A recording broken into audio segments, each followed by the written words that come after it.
What's up and welcome back. I'm John Stark from MacTheMovieGuy.com, your favorite blind film critic, and today I'm going to talk about one thing. And it's going to break your heart. It's The Last of Us. Season 2, Episode 3. He's really dead, guys. They really did it. He's not coming back. Joel's not coming back. If you're still here, congratulations, you stayed. You're part of the non-audience drop-off of The Last of Us. And yeah, I was critical. I released 2 videos last week. One of them was focused just on the should they have of the Joel thing, which I said no, because I am aware of how previous shows have tried to axe off a character and how it has not worked in their favor. And I've had this debate in real time with people, and they're like, yeah, but. And I'm like, yeah, but there aren't that many leads here when you really look at the overall show. Basically, they did it on episode 11. So what we're looking at is a little bit more akin to, I guess you could say, an early Game of Thrones death, but also not, because Game of Thrones had an ensemble built around it, which Last of Us tried everything in its power to avoid doing in the first season. It's doing it a little bit more now because we spent more time in Jackson. So characters like Tommy have had a little bit more screen time. And we're in Jackson again. For the first 3 episodes of the season, we've been in the same place. So all of those characters, especially Tommy, who also had the flashback episode. Now Tommy's been in 5 episodes, which is like amazing for him. I think it's 5, might be 6, but I'm counting 5. Let me know if I'm wrong in the comments. He's now like the 3rd most active character, I think, in the entire Last of Us TV universe behind Joel and Ellie. It looks like Dina's going to pick up some more screen time too, moving forward, as she is... she spends a lot of time with Ellie in this episode. So this episode I liked because it's necessary. It's exactly what we needed. I was kind of worried about where we would go. I'm not watching the previews at the end.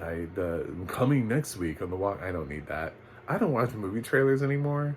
So I don't really need the trailers for the next episode. It's like it's a week, man. I'll be fine. So when I live in that world, I think about like where they could go, right? And I was like, well, they could do this exact episode was one of the 2 thoughts. Or I was like, or they could follow Abby, which is something that they kind of need to do because they kind of just made the most dislikable character in the face of the planet. And also she has no backstory, essentially, except you killed my dad. She's like the Inigo Montoya of The Last of Us. The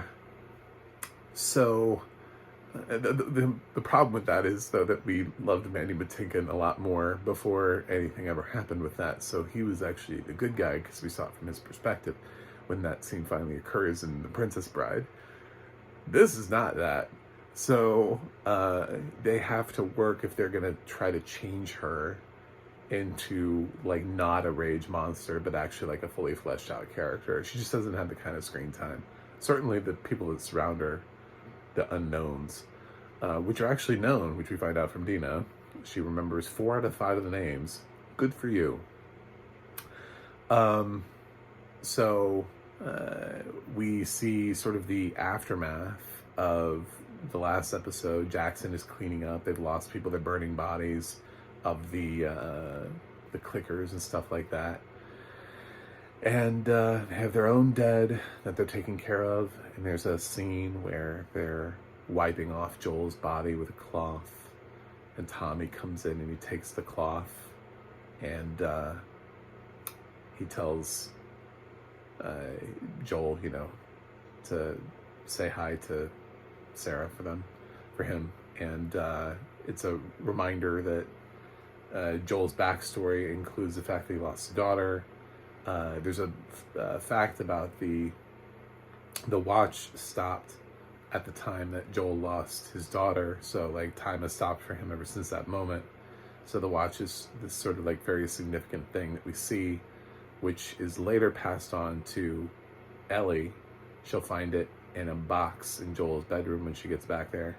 But in the meanwhile, we're going to cut to her like screaming in a hospital, which I thought that the hospital was actually pretty evolved for a hospital in a zombie apocalypse. I'm not gonna lie.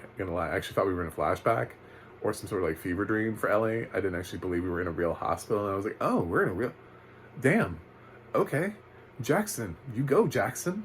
And later on, there's like a baseball game, and I'm like, weird. They're like out doing, it's sort of like when, you know, you see like the cast of The Walking Dead, and they're just like moving from like living in sort of these like ramshackle situations and like living out of a prison, and then you see like these like normal places, like the little town that the governor runs is like the first hint of the possibility of normal life for them, that there's a community that's being put together.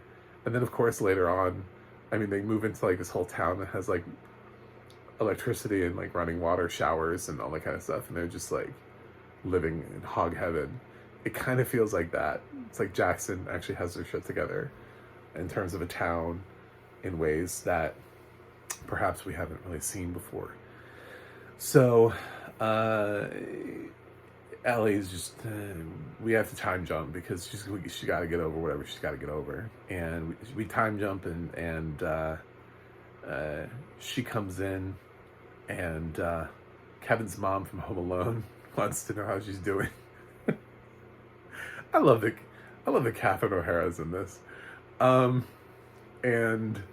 of course she admits, you know, she's like, you know, I'm just the only one here that's a psychologist of any kind, so I'm given this task. She's like, I'm an alcoholic and I smoke a lot of weed, and that's how I cope. But how are you? You know, Ellie's just quick to try to get out of there, so she kind of brushes off the conversation, has to re-go through the process and be like, oh, okay, fine. So yeah, and this, and yes, I miss him. And yeah, okay, so this and that. All right, am I good now?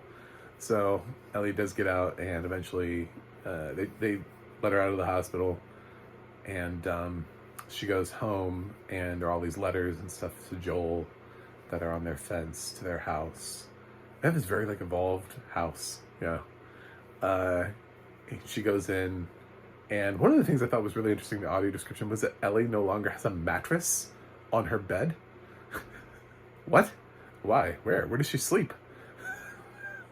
They're like, specifically the audio description said when she looks in her room that there's a frame with no mattress. And I was like, did they take her mattress? Are they just assuming? I can understand that, like, after what happened, that you're living with limited resources, but still there's something weird about, like, the town council, like, coming in and being like, we're revoking mattress privileges. And then, like, but Joel's mattress is still there.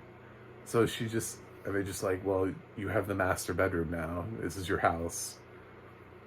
I mean, in an alternate universe where Ellie stays and just, like, becomes a member of Jackson and doesn't go after her and the series becomes more boring, I guess they want her to stay there, but then she doesn't have a guest room and nobody lives there.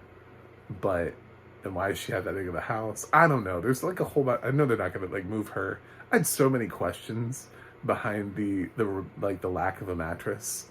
It's like small things like that, because you're like, well, Ellie's definitely not just sleeping on a frame. So where the fuck did she sleep? Anyway, she goes in Joel's room, finds the box with the watch, which has been fixed, and Joel's gun. And that's important because obviously she's going to use that to kill Abby. And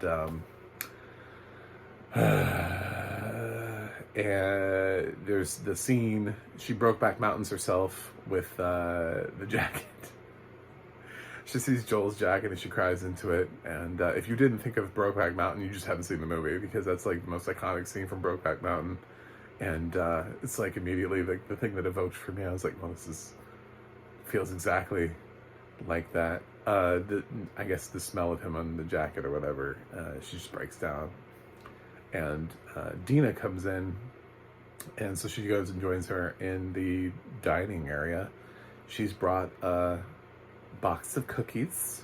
It's a nice little housewarming peace offering from Dina, who's got some information. She wasn't willing to tell Ellie until Ellie had healed that she did remember a little bit more from the time that she was with Joel and and Abby and her crew. And now she's willing to tell Ellie because she's okay. Ellie was initially pissed, but gets over that real fast. Those cookies are good. Either that or else, there's still this lingering connection between her and Dina that has not been fully resolved. We'll find out because they're going to spend a lot of time together. And they have this plan, and Ellie wants to go, obviously kill Abby, and Dina actually has a point. There's also a point that kind of is going to backfire on them when you get to the end of the episode. Dina's point was, it seems to me that if you know where they're going, to let them go there and then go get them at the place. Like, if you know where they're headed, instead of trying to, like, find them on the road, which is, and then, like, trying to follow somebody's tracks or something in the woods, why don't you just wait till they get there and then show up later? And then the problem is that she also is going based off the fact that she thinks that this Washington Liberation Army is really small because of something. Eugene, we keep bringing this dude up. There's no way we don't get out of a flashback episode. We are so getting a Eugene flashback episode. His name has been evoked so many times. There's no way that we don't get a Eugene flashback in this season. It's got to be one of the reasons why Catherine O'Hara's here, because she's not really doing that much. She also doesn't seem like she's really prone to be able to do combat. I know people are trying to guess why Catherine O'Hara's in the season. I mean, she's not the only name actor who's, like, in the series. We have other actors and actresses. Maria doesn't have a lot to do, but that's Tara from True Blood. So we're still waiting to see more from Bettina Wesley. The homophobic guy Seth comes back around. That's Robert John Burke.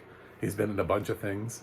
So there are other people in the show that are just casually sort of in here who have cred, like IMDb credits. So I'm not sure that just because, that Catherine O'Hara is here, that they feel like, oh, wow, we have cast. I would say if Julia Roberts was in that role, I'd be like, oh shit, what is Julia Roberts doing on the show? But Catherine O'Hara kind of feels a little bit more on par with who else they're casting to do these cameos. And I mean, she's on the same level as a lot of the talent, especially the ones who have guest starred and have gotten the when you look at season one, all the people who passed through season one, she's not really that far removed from people like Melanie Linsky, Nick Offerman. It's not that shocking of a decision. So they have to have a town hall. She talks to Tommy. Tommy's like, no, you have to have a town hall. They have a town hall. Of course the town hall doesn't want to go. Some guy that's really worried about the corn.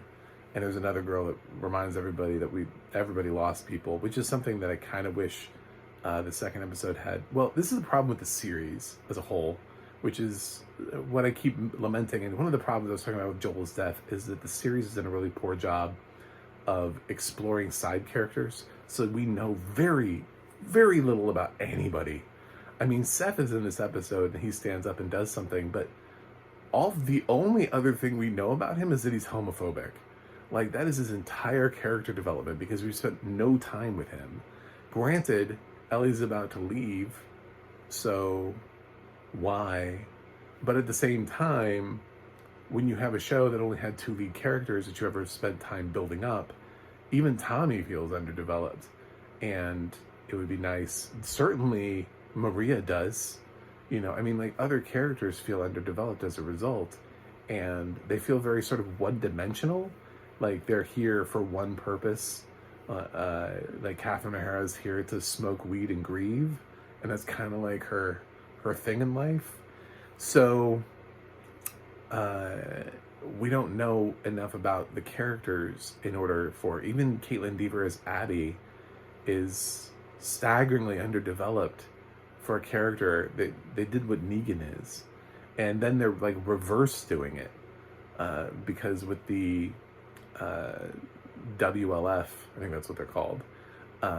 We see also there's this cult group that's like moving through the forest, and they seem to be well organized enough. They have like this whole system of like whistling that lets their whole team know, and they spread out in there.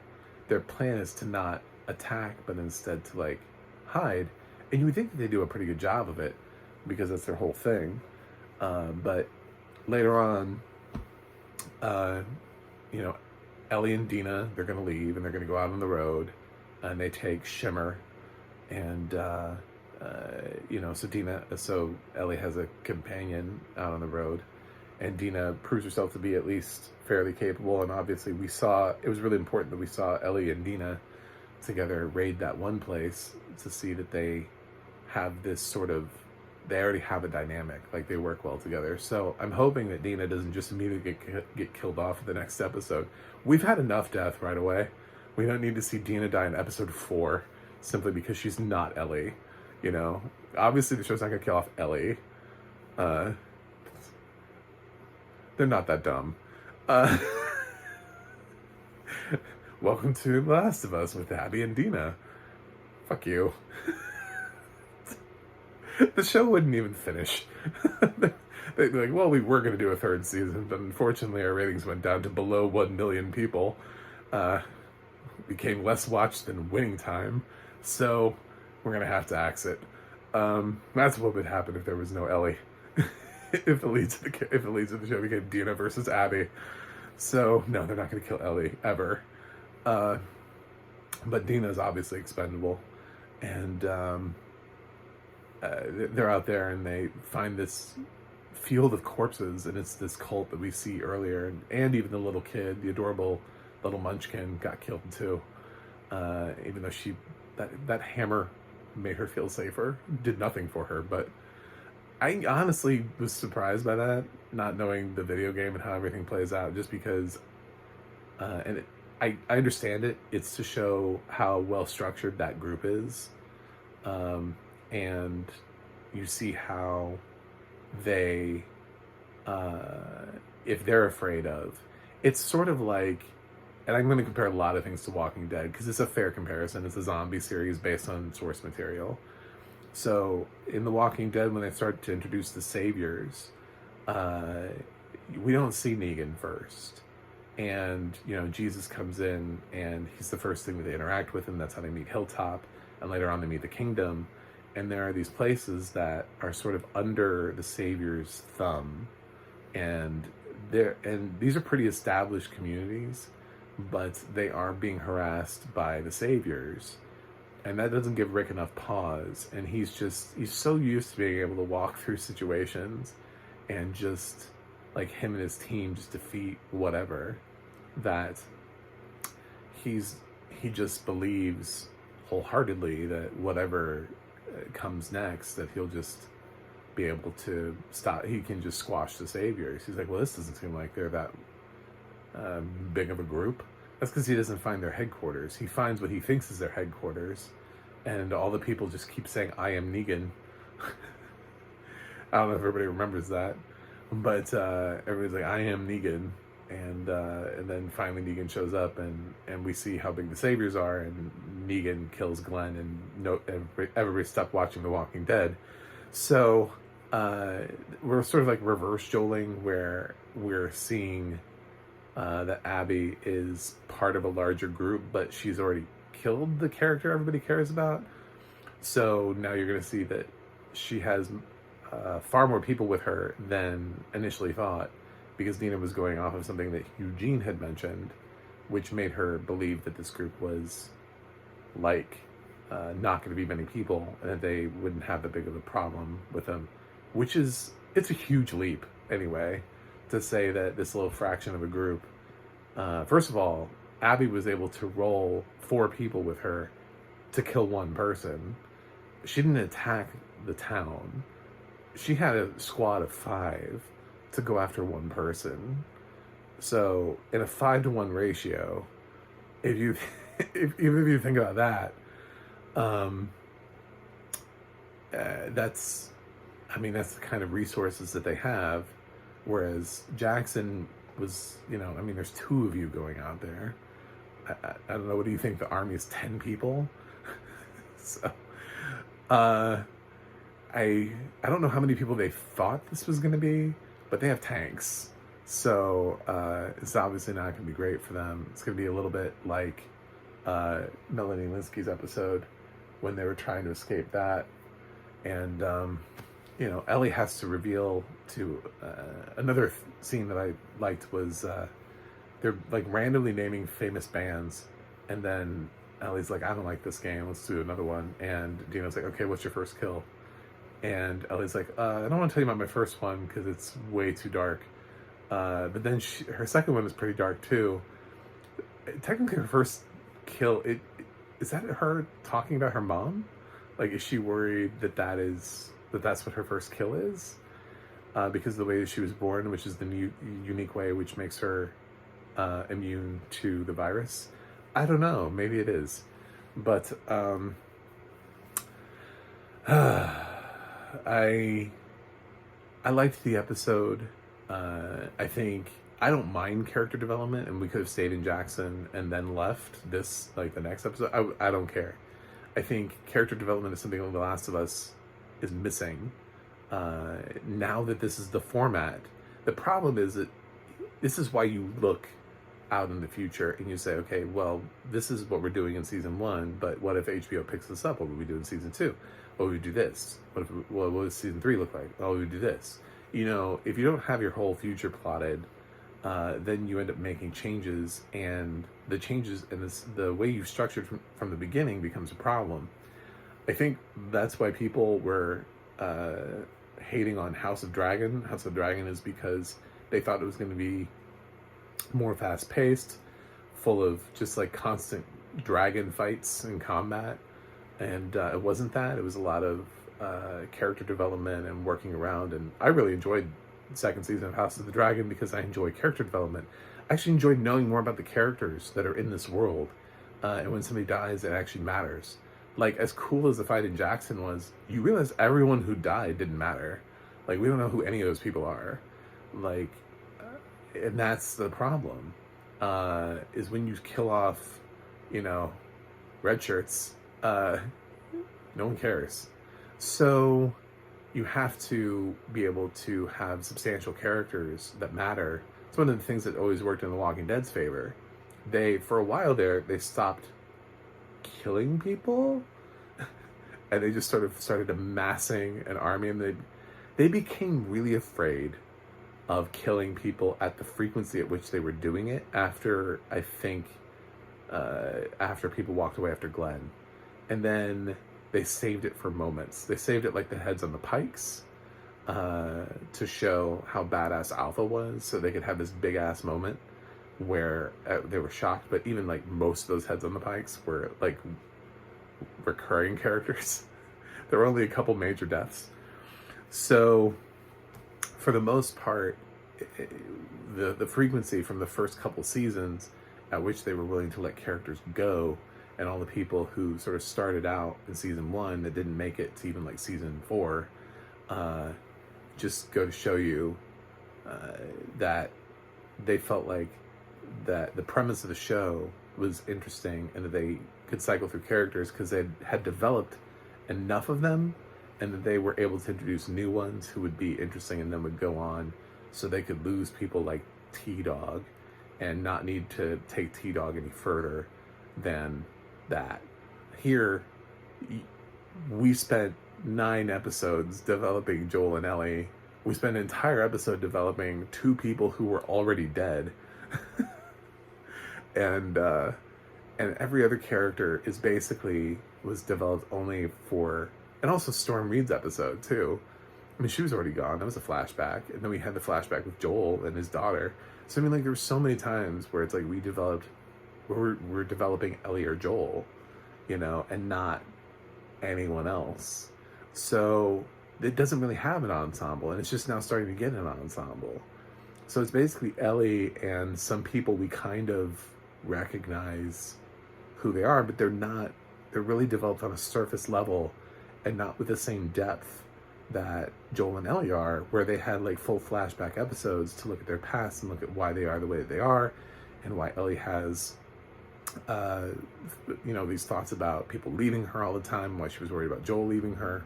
You know, I mean, she's a really complicated character compared to everybody else in the show. So that's why the death of Joel is concerning to me, is because of the speed at which the show moves and the hesitancy that it has in actually exploring any depth to anyone who's not Ellie is problematic.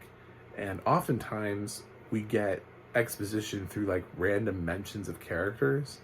There's a little sort of side conversation that Ellie and Dina have where they joke about Jesse, and Dina asks Ellie about the kiss, and you know, it's where Dina reveals that Ellie's gay, Dina's not, and had never kissed a girl before, and Ellie rates her at a 6, and there's like, well, maybe you should go back to Jesse, and she's like, I already did. Yeah, I mean, it's just like in conversation, but the amount of time we actually get to see Dina and Jesse together is non-existent. So it's just like passing comments that are shaping backstories of characters instead of any real connective emotion. Seeing these characters together, it's what leads Seth to be this weird character who goes from being a homophobic character to being like the ally that Ellie needs in the last minute. I like the episode because it's what we needed. We needed an episode to mourn. We needed to see Ellie go to Joel's grave and put the coffee beans down. Like, all that stuff needed to happen. And so I'm glad it did. I don't know how everybody else feels about the show anymore. There's so much hate on the internet right now. I despise the hate against Bella Ramsey because it's all simply based on the pronouns that she uses. It has nothing to do with her talent. She's a very talented actress, and they are a very talented actress. So, Last of Us, I'm giving this episode, I'm actually going to give this episode an A. To be totally honest, I thought it, considering what it had to work with, it was what we needed. And it's actually what we need more of, and that the show is resistant to have, is to flesh out side characters. But my God, it needs it. It so needs us to be invested in people other than Ellie. I don't know what their plan is. I don't know how many seasons they're thinking about running for, but it's very short term right now because I don't think we're going to keep cutting back to Jackson and developing them while Ellie's on the road. I think the next time we develop the characters in Jackson is going to be the Eugene flashback, which we're definitely going to get. And then we'll see what happens there. So that's it. Audio description, Roy Samuelson's audio description this episode was great, except for I had a lot of questions about the bed that just went unanswered because I was like, what happened to her mattress? Does she not care? Is this normal for her? Where does she sleep? Like, I'm a rabbit hole. My brain was down a rabbit hole. I just could not, I couldn't get it. I just was like, why doesn't she have a mattress? Where did it go? Why does she only have a frame in her room? Did somebody take her mattress? But why? She's still alive. Joel's the one that's stuck. Why wouldn't they take Joel's mattress? I don't understand, man. I'm so confused. She doesn't address it either. She's just like, my mattress is gone. So it makes you think that, like, she doesn't have one. Was it really not a mattress there? That's what I got in the audio description anyway. So it's such a weird choice. Anyway, thanks for watching. Thanks for subscribing. And I'll see you guys on the other side.